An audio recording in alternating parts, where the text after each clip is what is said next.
On Friday, I sat down with President Obama in the Blue Room at the White House in an interview for CBS This Morning. And we talked about the situation in Iraq. ISIS is a group that is so extreme.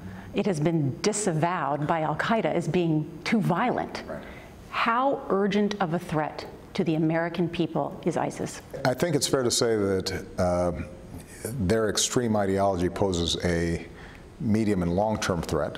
There are a lot of groups out there that probably have more advanced immediate plans directed against the United States that we have to be on constant guard for. The thing about an organization like this is that typically when they control territory, because they're so violent, because they're so extreme, over time the local populations reject them. We've seen that time and time again. We saw it during the Iraq War in places like Anbar province, where Sunni tribes suddenly turned against them because of their extreme ideology. We're going to have to be vigilant generally. Right now, the problem with ISIS is the fact that they are destabilizing a country that could spill over into some of our allies like Jordan, and that they are engaged in wars in Syria, where in that vacuum that's been created, they could amass more arms, more resources.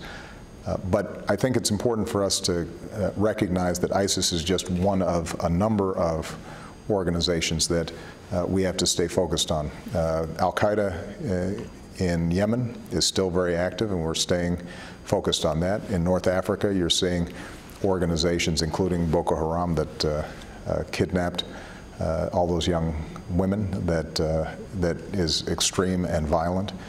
And this is going to be a global challenge, and one that the United States is going to have to address, but we're not going to be able to address it alone. And as I said yesterday, what we can't do is think that we're just going to play whack-a-mole and send U.S. troops occupying various countries wherever these organizations pop up. We're going to have a more focused, more targeted strategy, and we're going to have to partner and train local law enforcement and military to do their jobs as well. Would that vacuum exist had we backed the moderate rebel forces in Syria? Yes. I think this notion that somehow there was this ready-made moderate Syrian force that was able to defeat Assad is simply not true. And the notion that they were in a position suddenly to overturn not only Assad, but also ruthless, highly trained jihadists, if we just sent a few arms, is a fantasy. There will be more of my interview with the president tomorrow on CBS This Morning.